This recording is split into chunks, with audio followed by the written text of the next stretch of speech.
اعوذ باللہ من الشیطان الرجیم، بسم اللہ الرحمن الرحیم۔ معزز خواتین و حضرات، السلام علیکم ورحمۃ اللہ وبرکاتہ۔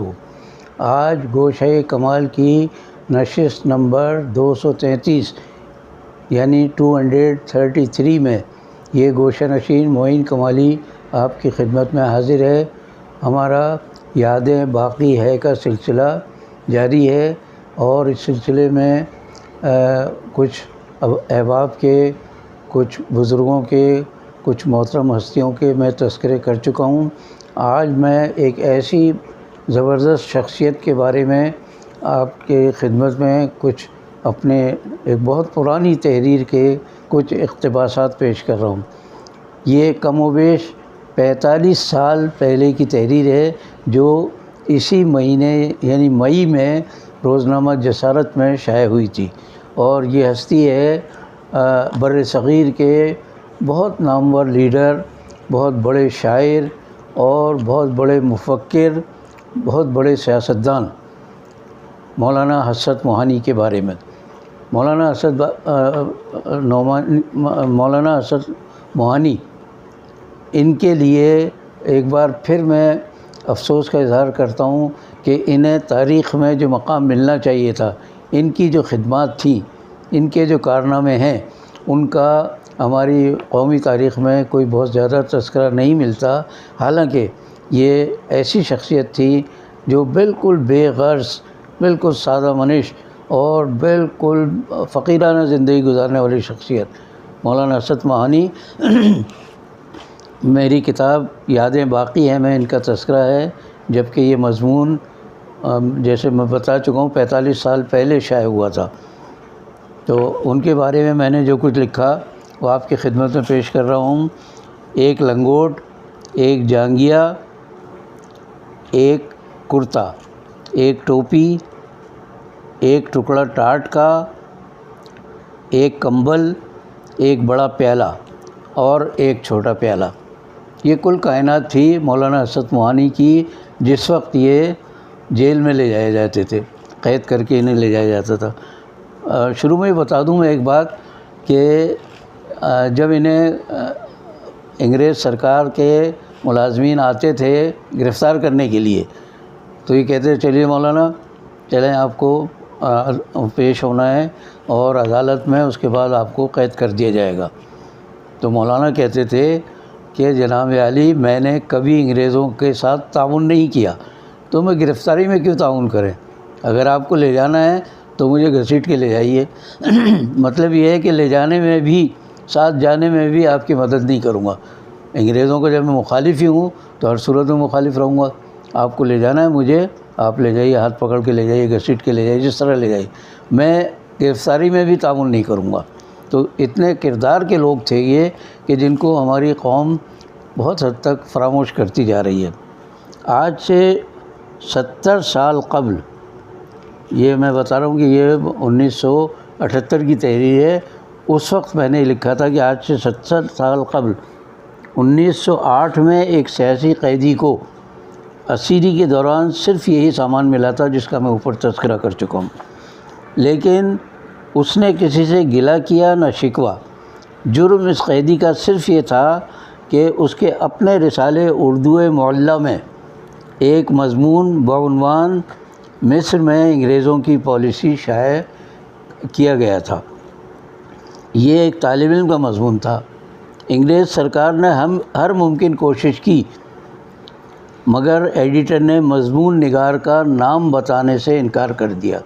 یہ زمانے کی اخلاقیات اور اصول ہوتے تھے کہ کوئی شخص اپنا نام شائع کرانا نہیں چاہتا تو اس کا مضمون اگر اچھا ہے تو شائع کر دیا جاتا تھا، لیکن اس کے لیے نام لکھنا یا سرکاری کسی شخصیت کو نام بتانا ضروری نہیں تھا۔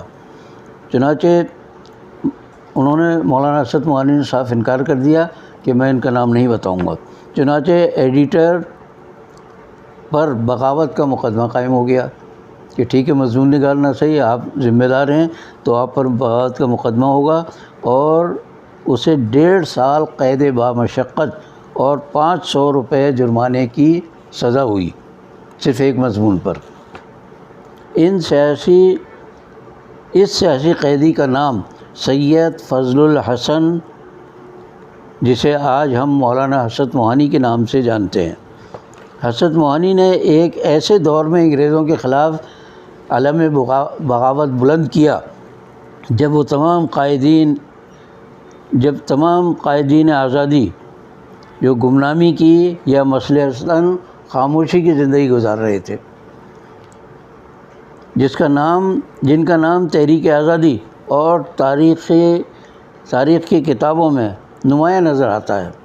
حسرت موہانی کا نام اتنا نمایاں نہیں ہے جتنا ان لوگوں کا کہ جو اس وقت بھی گمنامی کی زندگی اور خاموشی کی زندگی گزار رہے تھے، خواہ وہ مولانا مودودی ہوں، معاف کیجیے گا مولانا مودودی کا نام غلط نکل گیا، خواہ وہ مولانا محمد علی ہوں یا مولانا شوکت علی قائد اعظم ہوں یا مہاتما گاندھی، موتی لال نہرو ہوں یا حکیم اجمل خان، یہ وہ لوگ تھے جو خاموشی کی زندگی گزار رہے تھے اس وقت، جب کہ مولانا حسرت موہانی نے انگریزوں کے خلاف علم بغاوت بلند کیا ہوا تھا۔ جیل میں حسرت موہانی کو ضروریات زندگی سے ہی محروم نہیں کیا گیا، بلکہ قید تنہائی میں رکھ کر پورے 1 سال تک چکی پسوائی گئی۔ 1 سال تک چکی پسوائی گئی۔ یہاں ایک دن کوئی قید میں جانے سے گھبراتا ہے کہ اس کی جو عادتیں ہیں وہ وہاں پوری نہیں ہو سکیں گی۔ وہ جرمانہ ادا نہیں کر سکتے تھے، اس لیے مجسٹریٹ کے حکم پر ان کی نادر و نایاب کتابیں اور قلمی نسخے 60 روپے میں نیلام کر دیے گئے۔ انگریزوں کے ظلم کی انتہا دیکھی کہ کس قدر علمی کتابیں ہوں گی وہ جو انگریزوں نے 60 روپے میں نیلام کر دی۔ اس زمانے میں ان اشیاء کی قیمت اندازاً 4000 روپے تھی۔ اس زمانے کے 4000 روپے کا آج اندازہ کیجئے تو میرا خیال ہے 4 لاکھ کے قریب بنتے ہیں یا شاید اس سے بھی زیادہ ہوں۔ تو اتنی قیمتی کتابیں انہوں نے نیلام کر دیں، اور اس سے بھی زیادہ تکلیف دہ امر یہ تھا کہ ان قیمتی کتابوں کو بڑی بے دردی کے ساتھ ٹھیلوں پر لاد کر لے جایا گیا۔ یہ قدر کی انہوں نے علم کی۔ مولانا حسرت موہانی کو جیل میں روزانہ 1 من غلہ پیسنا پڑتا تھا۔ 1 من غلہ روزانہ۔ ہمارے آج کے جو بڑے بڑے سیاستدان ہیں یا بیوروکریٹس ہیں جب وہ گرفتار ہوتے ہیں، ان کو دنیا بھر کی عیش و آرام کی چیزیں وہاں میسر ہوتی ہیں، یہاں تک کہ اگر وہ نشے کے عادی ہیں تو نشہ بھی ان کو فراہم کیا جاتا ہے۔ اب پتہ نہیں کیا جاتا ہے نہیں، لیکن اب ہمارے پاکستان کی تاریخ میں سب کچھ ہوتا رہا۔ تو وہ 1 من غلہ روزانہ پیستے تھے مولانا حسرت موہانی۔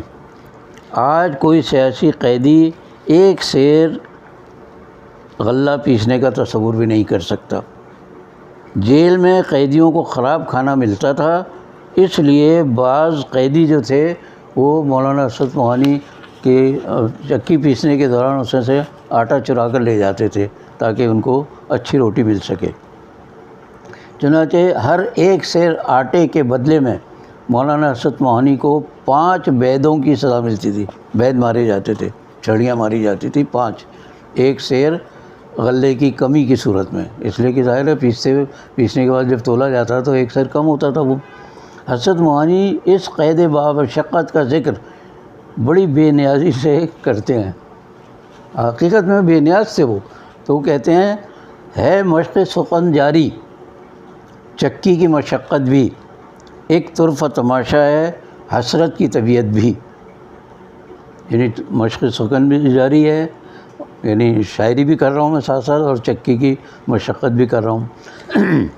بر صغیر کے سیاسی اسیروں میں مولانا پہلے شخص تھے جن کو قید تنہائی، مشقت اور جسمانی سزا کے مرحلوں سے گزرنا پڑا، اور انہوں نے یہ تمام مراحل نہایت خوش اسلوبی کے ساتھ اور خوش دلی کے ساتھ پورے کیے، کیونکہ وہ تحریک آزادی کے ان قافلہ سالاروں میں سے تھے جن کا مقصد زندگی ابنائے وطن کو انگریز سامراج کی غلامی سے آزاد کرانا تھا۔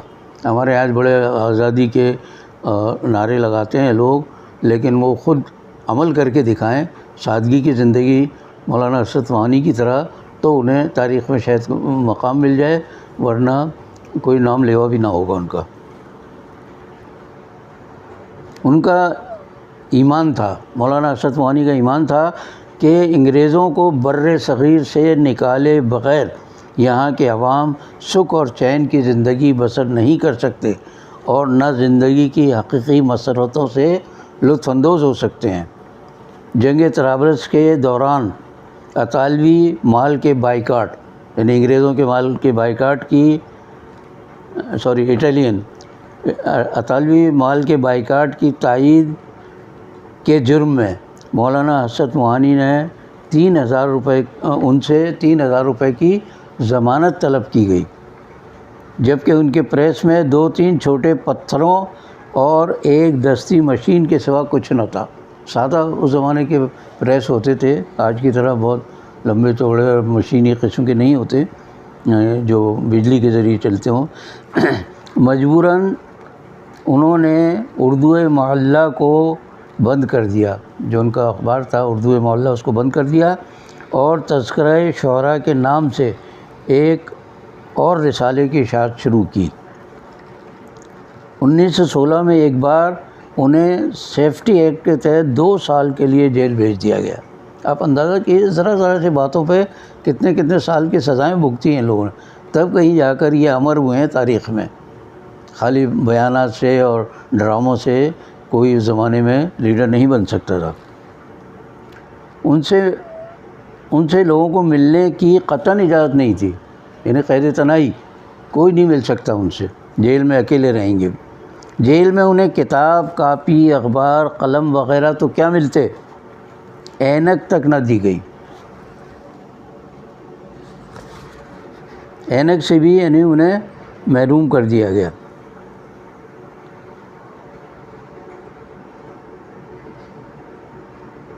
جو صرف لکھنے پڑھنے کے لیے نہیں بلکہ دیکھنے کے لیے بھی ضروری تھی۔ اینک کا کام خالی کتاب پڑھنا یا رسالے پڑھنا نہیں ہے، بلکہ دور سے اور قریب سے لوگوں کو دیکھنے کے لیے بھی اینک استعمال ہوتی ہے۔ اس دوران انہیں 8-10 مقامات کی جیلوں میں پا زنجیر منتقل کیا جاتا، یعنی پیروں میں زنجیر ڈال کر اور ہاتھوں میں زنجیر ڈال کر ایک سے دوسری جیل لے جایا جاتا رہا۔ آزادی کی خاطر انہوں نے ساری تکالیف بخوشی برداشت کی۔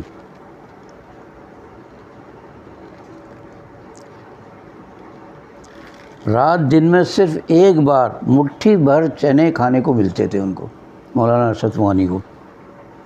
قید کے دوران ماہ سیام کا ذکر کرتے ہوئے کہتے ہیں، قید کے دوران رمضان کا مہینہ بھی آ گیا تو اس کا ذکر انہوں نے اپنے شعر میں یوں کیا ہے: کٹ گیا قید میں ماہ رمضان بھی حسرت، کٹ گیا قید میں ماہ رمضان بھی حسرت، گرچہ سامان سحر کا تھا نہ افطاری کا۔ شہری رفتاری کا سامان نہیں تھا، لیکن بہرحال قید میں یہ وقت بھی گزر گیا۔ مولانا اسد موہانی نے آزادی صحافت کا پرچم ایک ایسے دور میں بلند کیا جب ہندوستان کی واحد نمائندہ جماعت کانگریس اپنے جلسوں میں برطانوی حکومت سے وفاداری کی قراردادیں پاس کرتی تھی۔ ان کا تعلق کانگریس سے رہا شروع میں، لیکن انہوں نے کانگریس کی ان پالیسیوں کی حمایت نہیں کی کبھی بھی۔ 1931 میں اسد موہانی نے کانگریس کے احمد آباد اجلاس میں مکمل آزادی کی قرارداد پیش کی، کانگریس کے اجلاس میں۔ گاندھی جی نے بھی اس کی مخالفت کی۔ تب نہرو رپورٹ میں اسد موہانی کو کانگریس اور ہندوؤں کا اصل روپ نظر آ گیا تو انہوں نے کانگریس سے علیحدگی اختیار کر لی اور پھر مسلم لیگ میں شامل ہو گئے۔ وہ قیام پاکستان تک مسلم لیگ کے مخلص اور بے لوث کارکن رہے اور اسی حیثیت میں اپنے فرائض انجام دیتے رہے۔ انہیں لیڈر ہونے کا، رہنما ہونے کا، قائد ہونے کا کوئی شوق نہیں تھا۔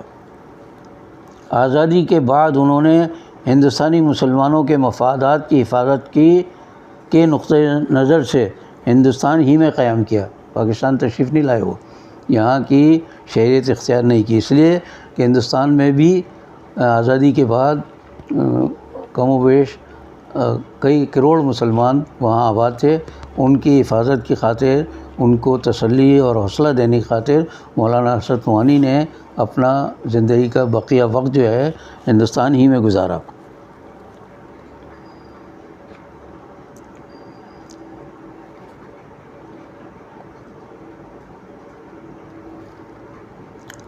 ہندو لیڈروں سے انہوں نے وہاں کئی ٹکریں لی. یورپی اسمبلی نے ہندی کو صوبائی زبان بنانے کا فیصلہ کیا تو حضرت موہانی نے دھمکی دی کہ وہ اس مسئلے کو UNO تک لے جائیں گے. انہوں نے بھارت کے نئے دستور کو غیر جمہوری قرار دیتے ہوئے اس پر دستخط کرنے سے انکار کر دیا تھا. یعنی ہندوستان میں رہ کر ایک مسلمان کی جرأت، اندازہ کیجئے آپ کہ کیسے حوصلے کے لوگ تھے، کیسے کردار کے لوگ تھے وہ. 1950 میں حج بیت اللہ کے لیے غیر واپسی پر وہ کراچی میں قیام پذیر ہوئے اور پھر لکھنؤ چلے گئے، جہاں فرنگی محل میں انہوں نے 13 مئی 1951 کو یعنی 51 کو داعیِ اجل کو لبیک کہا، یعنی انتقال فرما گئے. ہماری قومی تاریخ کا یہ المیہ ہے کہ اس عظیم حریت پسند رہنما کی ابتدائی زندگی کے بارے میں ہم اس سے زیادہ کچھ نہیں جانتے کہ سید فضل الحسن ولد اظہر حسن 1875 میں قصبہ موہان ضلع اناؤ میں پیدا ہوئے تھے. آپ کے جد اعلیٰ سید محمود نیشا پوری نے پہلی بار موہان میں مستقل سکونت اختیار کی تھی. حضرت موہانی نے ابتدائی تعلیم موہان میں حاصل کی. 1894 میں مڈل کے امتحان میں صوبے بھر میں اول آئے. پھر 1895 میں انٹر آرٹس کے بعد علی گڑھ چلے گئے اور وہ 1903 میں وہاں سے انہوں نے BA کا امتحان پاس کیا. اسی زمانے میں ان کے دل میں آزادی کی شمع روشن ہوئی اور انگریز دشمنی کا جذبہ پیدا ہوا. مولانا حسرت موہانی کی زندگی کا دوسرا رخ جو زیادہ معروف ہے ان کی شاعری ہے. اس سے پہلے سیاسی زندگی کا ایک واقعہ بتا دوں جو میں نے آج سے کئی سال پہلے کہیں پڑھا تھا کہ ایک بار قائد اعظم محمد علی جناح، مولانا حسرت موہانی اور دوسرے رہنما کسی ایک جگہ قیام پذیر تھے. مولانا حسرت موہانی کو آدھی رات کو کہیں خیال آیا کہ یہ بڑا اچھا موقع ہے، قائد اعظم شاید جاگ رہے ہوں، میں جا کر ان سے تبادلہ خیال کروں. یہ بالکل دبے پاؤں چپکے سے ان کے کمرے تک گئے. دروازہ ذرا سا کھلا ہوا تھا، اس میں سے جھانک کر دیکھا انہوں نے تو قائد اعظم سجدے میں گرے ہوئے اللہ سے گڑ گڑا کر دعائیں مانگ رہے تھے. قائد اعظم کی زندگی کا یہ پہلو بہت کم لوگوں کو معلوم ہے کہ وہ اللہ سے بھی بڑے قریبی تعلق رکھتے تھے. وہ خالی دنیا دار انسان نہیں تھے، وہ بہت بڑے سمجھ لیجیے کہ اللہ کے نزدیک تھے وہ. اور اسی لیے تو اتنا بڑا کارنامہ انجام دیا کہ مسلمانوں نے ہند کو انگریزوں اور ہندوؤں کی غلامی سے انہوں نے نجات دلانے میں اہم ترین کردار ادا کیا. تو ان کی شاعری کے بارے میں کچھ گفتگو کر رہا ہوں کہ وہ 1894 میں اسکول ہی کے زمانے سے شعر کہنے لگے تھے. اور یہ میں نے بہت لوگوں کو دیکھا ہے کہ جو بہت بڑے ہوتے ہیں فطری طور پر جو شاعر ہوتے ہیں، جیسے میں نے بدرالدین شاکر کا اپنے دوست کا ذکر کیا تھا، وہ اسکول کے زمانے سے شاعری کرتے تھے. تو یہ مولانا حسرت موہانی بھی اسکول کے زمانے میں ہی شاعری کرنے لگے تھے. اچھا، جیل کی زندگی نے ان کی طبع موضوع کو اور بھی جلا بخشی. جیل میں جا کر تنہائی بھی ہوتی ہے اور پھر اللہ سے بھی لو ہوتی ہے، قوم کا بھی خیال ہوتا ہے، تو وہاں اور زیادہ خیالات ابھر کر آتے ہیں. جیل سے ہر بار رہائی کے موقع پر ان کے ساتھ ایک دیوان ہوتا تھا. یعنی جیل سے جب بھی رہا ہوتے تھے تو اشعار کا مجموعہ دیوان کی صورت میں ان کے ساتھ ہوتا تھا. جیل میں قلم، کاغذ، اینک اور ایسی چیزیں نہ ہونے کے باوجود وہ اپنا سارا کلام ذہن میں محفوظ رکھ کر جیل سے نکلتے تھے. اندازہ کیجیے ذہانت کا اور سمجھ لیں کہ انسان کی صلاحیت کا کہ کتنی چیزیں یاد رکھی، حافظے کا، تو وہ سارا کلام اپنے ذہن میں محفوظ رکھ کے جیل سے باہر آتے تھے۔ انہوں نے اردو کی روایتی شاعری کو ایک نیا آہنگ بخشا اور غزل کو نئی وسعتوں سے ہمکنار کیا۔ غزل میں سیاست کو داخل کر کے بہت خوبصورت بنایا انہوں نے غزلوں کو۔ ان کے کلام میں معصومیت کے ساتھ سوز گداز اور بیان کی سادگی بدرجہ اتم ملتی ہے۔ انہوں نے غزل کو ایک مہذب، شریفانہ اور منفرد پیرایہ بیان عطا کیا تھا۔ کہتے ہیں وہ عاشقی ہو کہ شاعری حسرت، فرد نکلے ہر اعتبار سے ہم۔ ایک اور شعر ہے ان کا، ذرا دیکھیے شعر کی خوبصورتی دیکھیے۔ میں کہتا ہوں بہت بڑے بڑے غزل گو شاعروں نے اتنی خوبصورتی سے حسن یار کو بیان نہیں کیا ہوگا۔ مولانا فرماتے ہیں اللہ رے جسم یار کی خوبی کہ خود بخود، اللہ رے جسم یار کی خوبی کہ خود بخود، رنگینیوں میں ڈوب گیا پیرہن تمام۔ جسم یار کی خوبی سے لباس بھی رنگینیوں میں ڈوب گیا۔ زبان کی سادگی اور کلام کے عام فہم ہونے کی وجہ سے حسرت کے یہ اشعار ہماری گفتگو میں جا بجا دہرائے جاتے ہیں۔ مثلاً جنوں کا نام خرد رکھ دیا، خرد کا جنوں، جو چاہے آپ کا حسن کرشمہ ساز کرے، یعنی کالے کو سیاہ کر دیں، سیاہ کو کالا کر دیں، جنوں کو خرد بتا دیں، خرد کو جنوں بتا دیں، آپ کا حسن کرشمہ ساز ہے، جو چاہے کرے یہ۔ پھر اس کے بعد کہتے ہیں آئینے میں وہ دیکھ رہے تھے بہار حسن، آیا میرا خیال تو شرما کے رہ گیا۔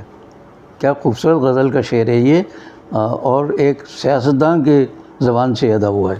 پھر ایک اور ہے نہیں آتی تو یاد ان کی مہینوں تک نہیں آتی، مگر جب یاد آتے ہیں تو اکثر یاد آتے ہیں۔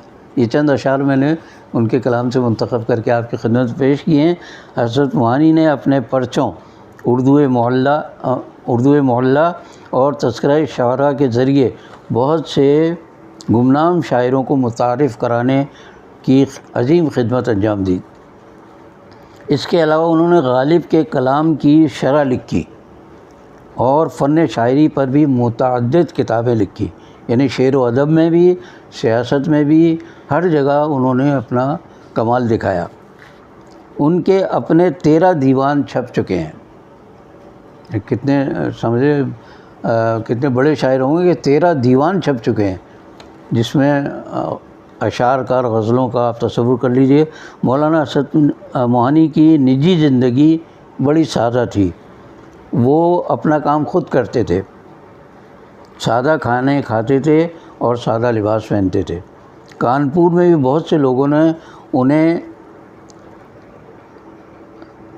نل کے پانی سے بالٹیاں بھرتے ہوئے دیکھا کانپور میں، یعنی پانی بھی بالٹی میں بھر کر، جو سرکاری نل باہر لگے ہوتے ہیں وہاں سے لے کر خود آتے تھے۔ افسوس کہ نئی نسل اقلیم سخن کے اس درویش اور خارزار سیاست کے اس دیوانے کو آج شاید پہچانتی بھی نہیں ہے۔ میرا خیال ہے نئی نسل میں بہت کم لوگوں نے مولانا اسد معانی کا نام بھی سنا ہوگا۔ جو اردو ادب سے شغف رکھتے ہیں، لوگ دلچسپی رکھتے ہیں، انہیں چاہیے کہ ان کے کلام کو تلاش کریں، اس پر تحقیقی مقالے لکھیں اور اس عظیم شخصیت کو اپنے طور پر خراج تحسین پیش کریں۔ یہ روزنامہ جسارت میں 1978 میں مئی کے مہینے میں میرا یہ مضمون شائع ہوا تھا، جو آج آپ کی خدمت میں پیش کر رہا ہوں۔